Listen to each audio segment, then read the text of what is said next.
There really isn't much that I can do about that except take a wait-and-see approach anyway. And right now, Clotho's more important. We definitely need to have a celebration when we get back tonight. What's with this slime? I've never seen this species before, wailed Gimel, thoroughly flustered by the monster that had suddenly appeared before him. It was an understandable reaction.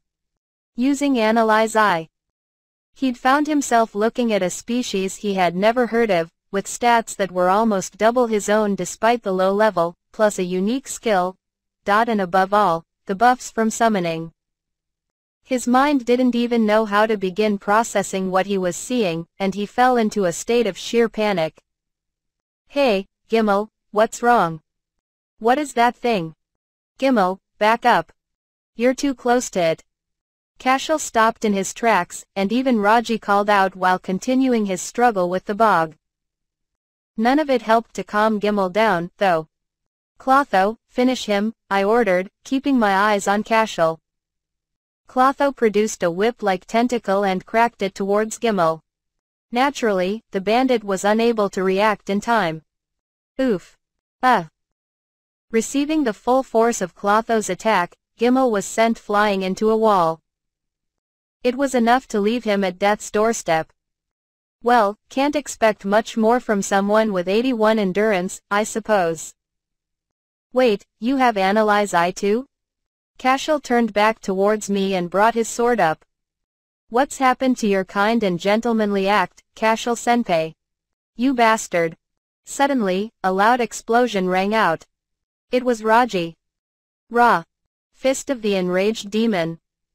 Raji's fist became enveloped in a red aura, which he then slammed into the bog that had swallowed him up to his knees, causing it to instantly disperse. By now, the madman was fully fixated on Clotho, and he was grinning ear to ear like a kid with a new toy. Cashel.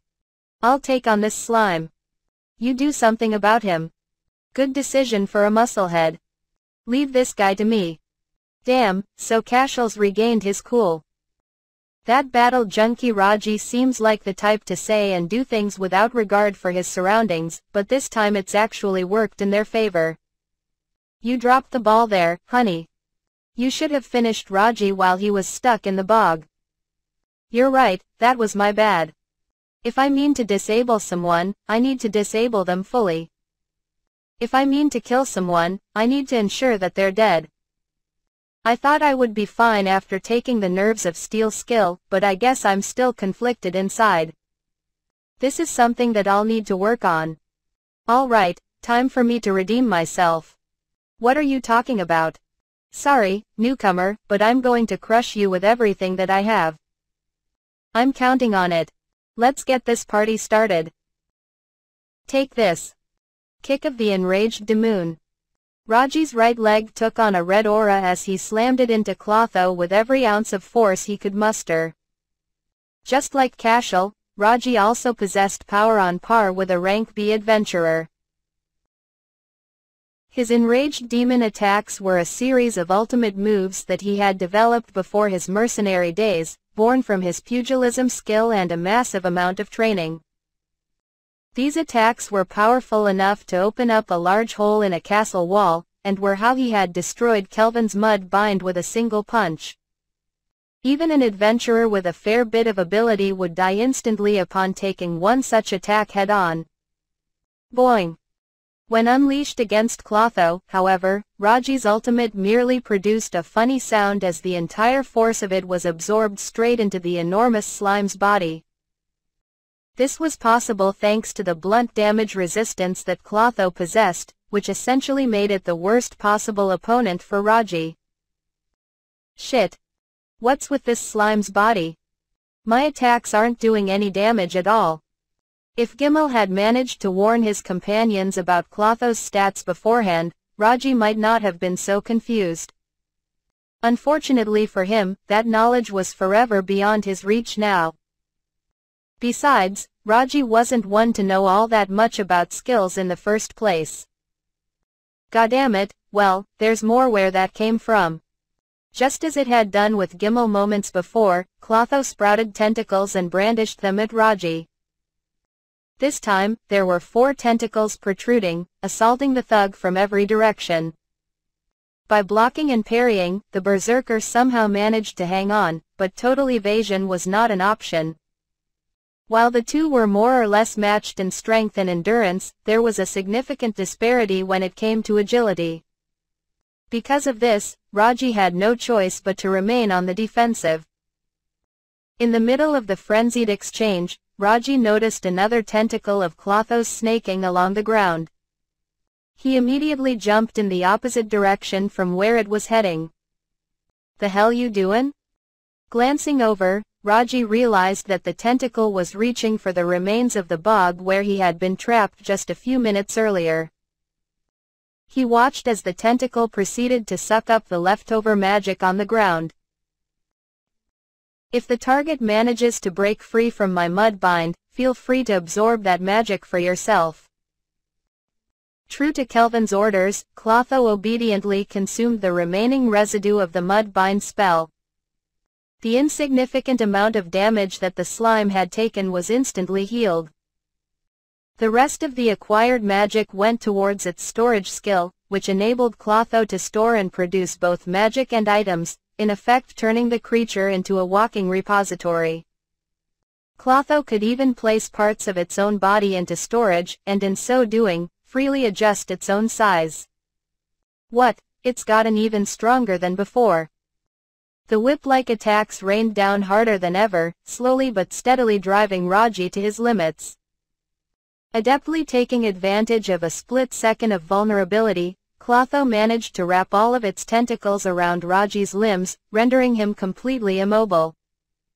Then it took a huge jump. "No, no, don't come here." Klotho's gigantic body slammed into Raji, completely emptying his HP bar. The monstrous slime then wasted no time in absorbing the body of its prey. Cashel raised his beloved sword and cast Auspicious, a ranky white magic spell, on himself. The spell granted its target natural healing and a slight boost to luck. It was common practice in battle to give oneself an edge through the help of such buffs.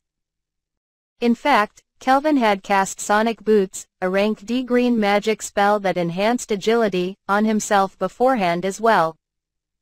Given the scarcity of skill points, most adventurers preferred to choose a single skill and focus strictly on that.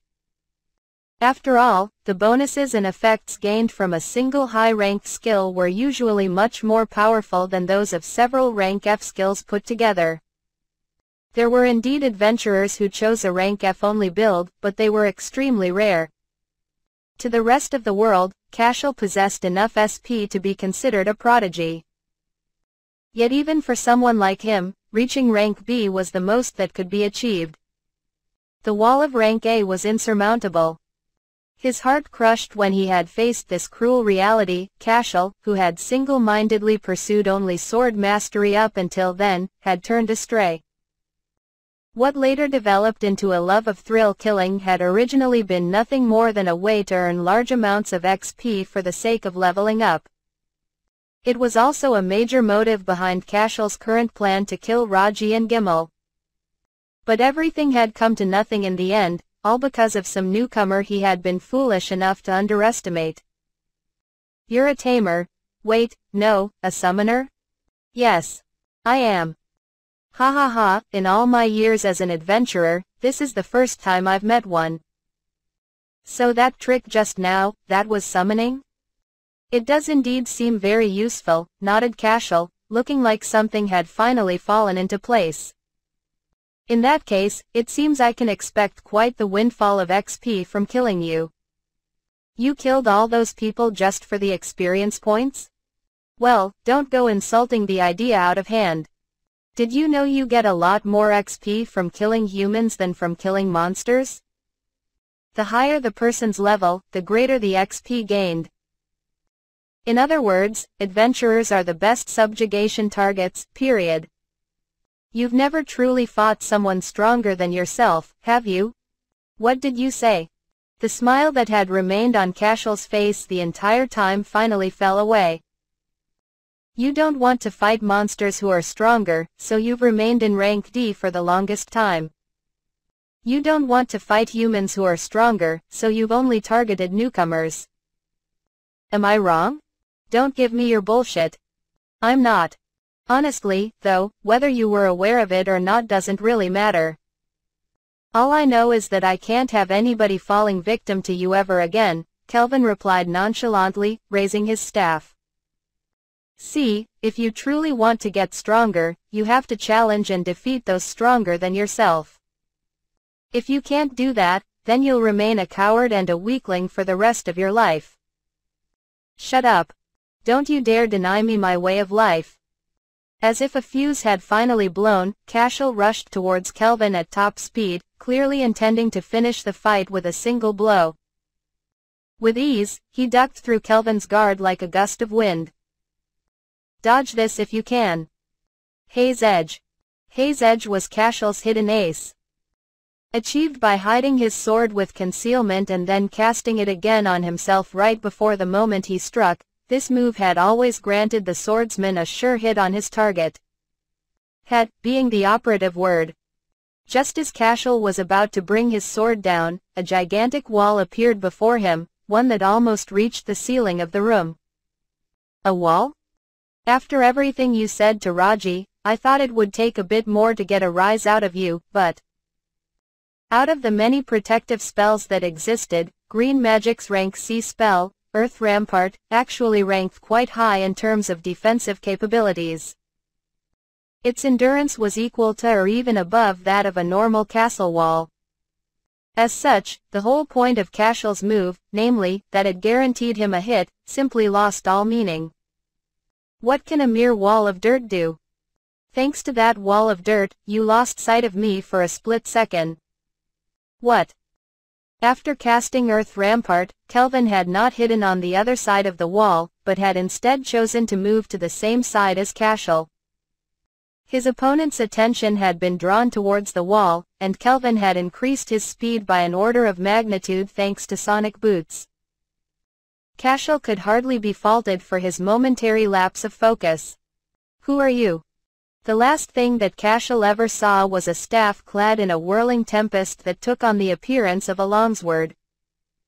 With a single sweep, the swordsman and the earth rampart behind him were both cut cleanly in half. It was thanks to the rank A green magic spell, Vortex Edge, that the fight finally came to a close. Seems there's only so much I can do without picking up the sword mastery skill myself. Guess I should grab it next and get some training in. Kelvin, 23Y, male, human, summoner. Level 17. Title: None. HP: 175 1. MP: 353. Strength: 38. Endurance: 39. Agility: 106. Magic: 172. 107. Luck: 140.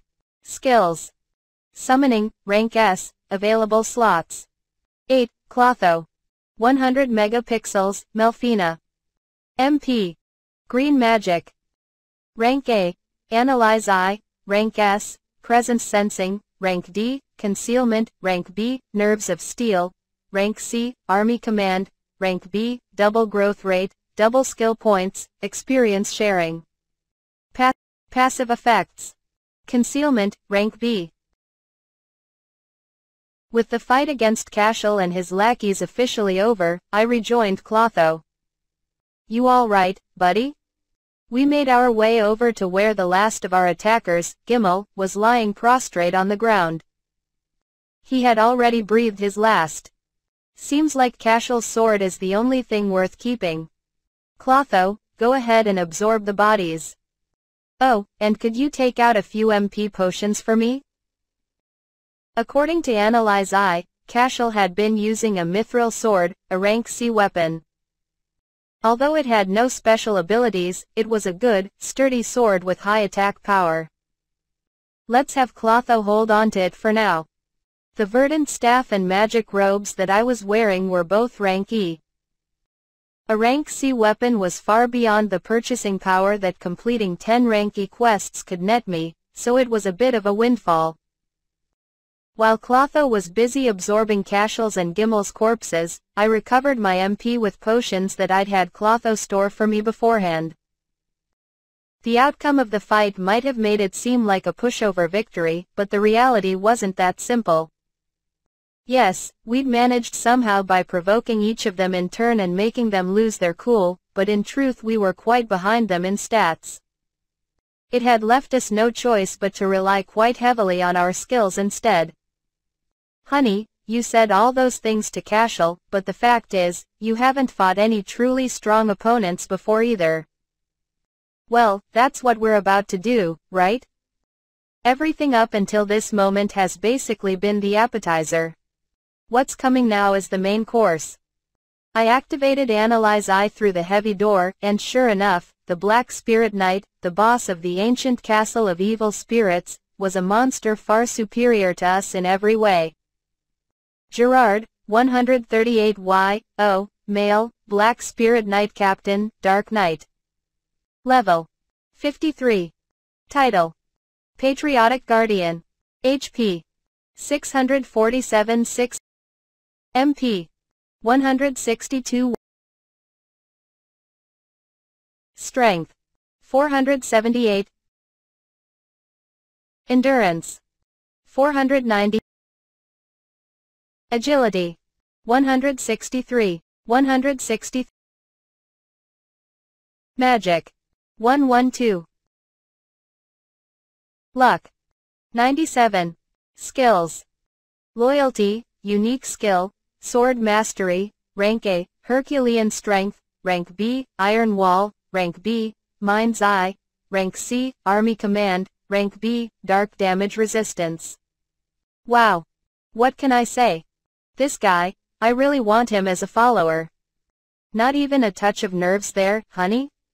Melfina's jab aside, my new opponent was a named monster, which referred to a unique creature that spawned with an actual name. According to what I'd recently read, named monsters possessed actual intelligence, and there were even some who were capable of human speech. The primary representatives of such beings were, of course, the dragons. The book had also noted that, as a general rule, humanoid monsters had an especially high probability of being capable of speech. Forming a contract with a monster with intelligence is not going to be easy. Aside from weakening him, you will also need to make him acknowledge your authority. Acknowledge my authority? Guess I should have known things weren't going to be as simple as picking a fight and winning. This also applies to tamers, but the standard practice for them is to nurture a low-level monster and help it to evolve. Just as Clotho evolved from a blue slime? Clotho's evolution was exceptional in several ways, but in general, yes, that's the idea. There is no one who thinks of contracting with a boss-level enemy right off the bat. Well, there's no way to know if something is impossible without trying it first. Here, I turn to my partner in slime. Clotho, this Black Spirit Knight is going to be our first formidable enemy. Don't hold anything back. I piled buff spells onto Clotho and myself. Thanks to my magic stat, they would remain effective for quite a while. With our preparations done, I opened the large doors, keeping Clotho behind me. The Black Spirit Knight was in the same position as before, his pitch-black greatsword stuck into the ground, holding himself in an imposing stance as if to protect the throne behind him. His unyielding figure had not moved an inch since I'd first seen him, which made him seem like a true knight rather than a monster. Keeping my eyes on the spirit, I slowly inched forward. I had made it about halfway across the room when a cool, deep voice rang out. "State your business." The gentlemanly sound of it was unexpected and surprised me a little. If I hadn't had nerves of steel, it might have even shown on my face. "So you do talk." I was getting a bit concerned, seeing as you showed no reaction to my presence up until now. "Your concern is unnecessary. There is no way that you wandered here, to the deepest part of this castle, simply because you lost your way. I'll ask you once again, state your business. I came to kill you, or, at least, that was my original intention. But I've changed my mind. I'm Kelvin, a summoner. I want to take you on as a follower. The Black Spirit Knight froze for a split second. You wish to contract with me? In other words, to make me submit to you? That's right. Ha. Oh. Look at him shaking. Did I piss him off? Gah ha ha ha. The Dark Knight burst into raucous laughter, as if releasing everything that he had been suppressing until then. I was completely dumbfounded. Ah ha ha, all right, I'm done, no more of that formal talking, all stiff and upright. How calm you look, brat, despite all the killing intent that I was directing at you. And to top it off, you want to form a contract with me? You interesting bastard, you. Hey, don't point your finger at me. What the hell happened to your image as a proud, dignified knight? How did things end up like this? How am I sitting across from a Black Spirit Knight, just shooting the breeze like it's nothing? Well, not really, shooting the breeze, I guess. This guy's just rambling on all by himself. It actually wasn't all that long ago that I regained my sapience since becoming a monster. I used to be a knight captain who served this very country. In other words, I was once a human myself. Even I haven't the faintest idea how or why I became a monster, though. Maybe I died with a fierce regret that bound me to this world, who knows? Either way, I don't remember it at all. So in any case, I decided to simply go on protecting this castle. Say, that slime of yours is quite unusual, isn't it? What species is that? Hey, well, there's no need to answer me if you want to keep it a secret. Everyone has a thing or two they want to keep secret, wouldn't you say? Oh, by the way, you want some candy? In this way, the Black Spirit Knight continued to rattle on. He had completely turned into a good-natured uncle that I might have bumped into around the neighborhood. How old is this candy? It's completely melted and all swollen up. Please don't think that while still putting it into your mouth, honey. Hey, you're seriously going to eat it? Even I wouldn't if I were you. I see, so you're looking to pick a fight. You want to bring this outside? I found myself quite drained from the conversation. The only one taking things seriously was Clotho. From its position right next to me, it continued to stay vigilant. Look at that slime eating the candy as if it's nothing. Good on you. Or so I'd thought until I realized it was actually in the middle of absorbing a piece of candy. At 2, Clotho? Honey, the contract. Oh, that's right. So, are you willing to contract with me? I asked the Black Spirit Knight once more as he playfully poked at Clotho. Ah yes, that was the original topic, wasn't it? You see, pretty much everyone who comes here rushes at me all gung-ho the moment they see me. You're the first one I've had a proper conversation with. Can't blame me for getting a bit excited, can you? I'm glad that our talk has been so lively and animated. You're the only one who was lively and animated, dude. I'm not, dude. My name is Gerard. And I'm not, brat. I'm Kelvin. As for how to address each other, in any case, we can leave that for after the contract. Gerard abruptly got to his feet and turned towards the throne behind him. A contract, he mused. The king that I once served, and even the country itself, none of it remains now. So I'm not completely against serving a new master, but earlier in our conversation, you mentioned your choice to continue protecting this castle. Why was that? The previously bright and cheerful mood in the room turned heavy and somber in a split second. The kingdom I once served, which no longer exists, was called Alkal. It was by no means a large country, but it was a place with fertile, green fields that yielded bountiful harvests. Our king hated war, always choosing to maintain a neutral position whenever it broke out elsewhere. In this world, there were two main continents. One in the east and one in the west. Parth was pretty much located at the dead center of the eastern continent. The ancient castle of evil spirits was right next to it. I was the captain of a rural order of knights. Although our country was never at war, monsters still appeared, as they do everywhere. Subjugating those monsters made up a large part of my order's duties. We trained ourselves no less than any other order in the kingdom, so that we'd be ready in case war ever did break out. Gerard tightened his grip on the hilt of his sword. On that fateful day, a traveler supposedly hailing from the western continent came to Alkal. We later learned that he was actually a general from the Rizian Empire. His name was Gildora, and he was the one who unleashed a deadly pestilence throughout our country. Deadly pestilence? I don't know all the details, but I heard that once someone caught it, they would gradually lose their life force. It was a terrifying disease that could kill those afflicted within a night.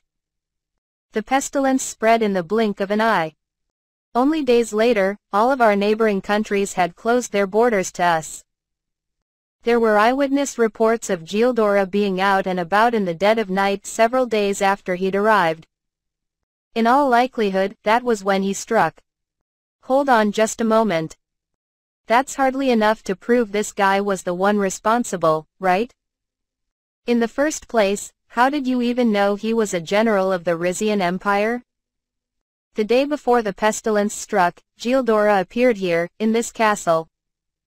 We had no idea how he managed to get in, but before we knew it, he was already there in front of our king.